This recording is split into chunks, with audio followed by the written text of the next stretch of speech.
So, hello and welcome students to our A blocks video series. So, today we are going to talk about the basic electronic components that are used in circuits as well as other advanced circuits as well. So, the first circuit that we are going to the first basic electronic component that we are going to talk about is resistors. So, basically if I have to explain resistors to you in very simple language, consider them as speed breakers or traffic controllers. Okay.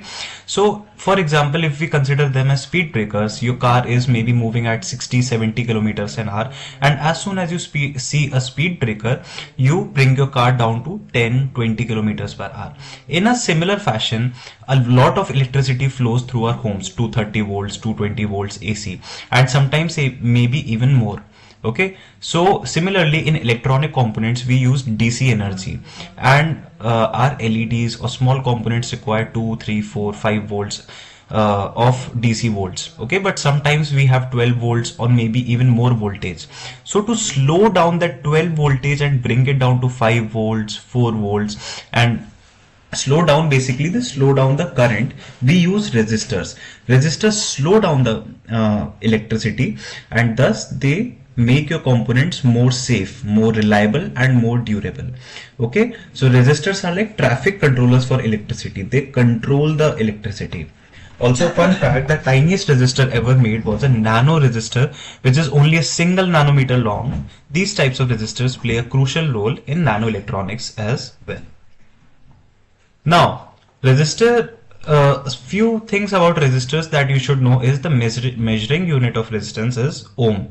Okay, OHM, and its symbol is a curve O, half O, with a small dash on both sides. Okay, the value of a resistor can be determined by the first three color bands on the resistor. For example, if there is black, blue, and red color, then you can look up on the chart. The first black color gives us the first digit, the second blue color gives us the second digit, and the third color gives us the power. That is, power is 10 to the power what?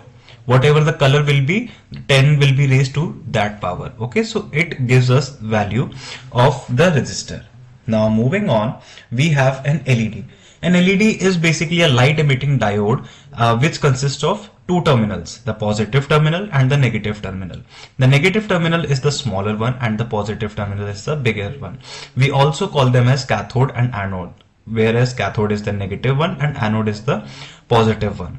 Okay, so this is a fun fact given to you and you can read it. Let me know how did you find that fun fact. So LEDs are basically, as I've already told you, they are light emitting diodes and tiny energy light efficient sources. They consume a lot less electricity and current than the old fashioned bulbs. Okay, so long leg is anode, short leg is cathode. We already know that, we have just studied this. And include a resistor in series with the LED to control the flow.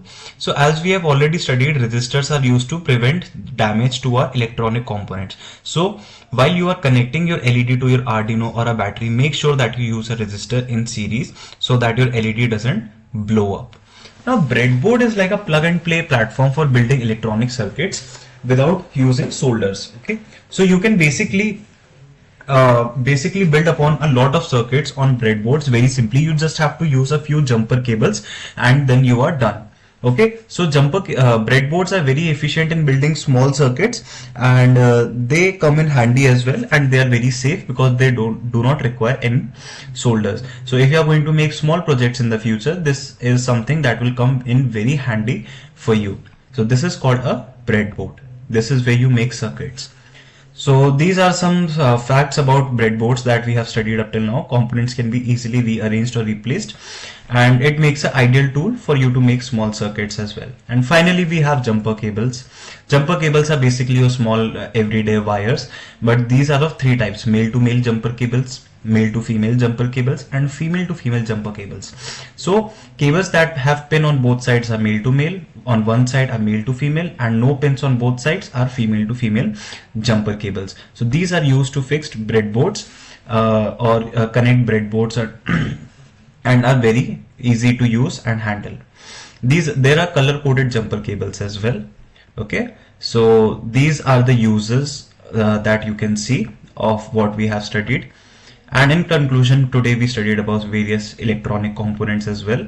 And this is the quiz for you. Let me know the answer in the comment section. Okay. Thank you so